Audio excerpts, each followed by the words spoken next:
നമസ്കാരം. Alpha palliative care daily ന്യൂസിലേക്ക് സ്വാഗതം. പ്രധാന വാർത്തകൾ. ആൽഫ എടത്തുരുത്തി സെന്റർ വാർഷിക പൊതുയോഗം എടത്തുരുത്തി പഞ്ചായത്ത് പ്രസിഡന്റ് ബൈന പ്രദീപ് ഉദ്ഘാടനം ചെയ്തു. കമ്മ്യൂണിറ്റി ഡയറക്ടർ സുരേഷ് ശ്രീധരൻ മുഖ്യപ്രഭാഷണം നടത്തി. പ്രസിഡന്റ് പ്രതാപൻ മേനോത്ത് 13ാം വർഷത്തിലേക്ക് പ്രവേശിക്കുന്ന സെന്ററിന്റെ പ്രവർത്തനങ്ങളെക്കുറിച്ചും സെക്രട്ടറി കഴിഞ്ഞ 2 വർഷത്തെ സർവീസ് സ്റ്റാറ്റിസ്റ്റിക്സ് വിവരങ്ങളും അവതരിപ്പിച്ചു.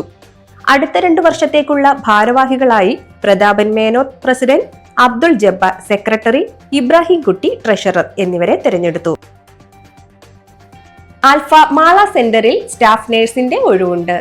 പാലിയേറ്റീവ് പരിചരണത്തിൽ സർട്ടിഫിക്കറ്റ് കോഴ്സ് പാസ്സായിട്ടുള്ളവർക്ക് മുൻഗണന ലഭിക്കും. സർട്ടിഫിക്കറ്റ് ഇല്ലാത്തവരെയും പരിഗണിക്കും.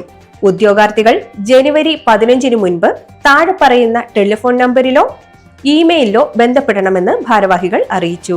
Number 0480 2081 171 96 56 52 1415.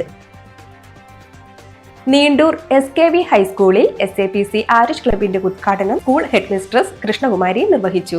Alpha vision 2030 state coordinator Amjith Kumar, community district coordinator Anil Mohan, community welfare officer Ashwin Chirayil എന്നിവർ ക്ലാസ് നയിച്ചു. വിദ്യാർത്ഥി പ്രതിനിധി അശ്വതി നന്ദി പറഞ്ഞു. പരിചരണം ലഭിച്ച കുടുംബത്തിൽ നിന്ന് കട്ടിൽ സംഭാവന നൽകി. കുറച്ചു ദിവസം മുൻപ് മരണപ്പെട്ട ഏരിയാൽ സ്വദേശി KS മുഹമ്മദിന്റെ കുടുംബമാണ് കട്ടിൽ നൽകിയത്. Alpha Kasaragod medical officer doctor Mustafa, committee അംഗം മഫ്ദൂഹ് ഏരിയാൽ എന്നിവർ കട്ടിൽ ഏറ്റുവാങ്ങി. ഇതോടെ ഇന്നത്തെ വാർത്തകൾ അവസാനിക്കുന്നു. ജയ് ഹിന്ദ്.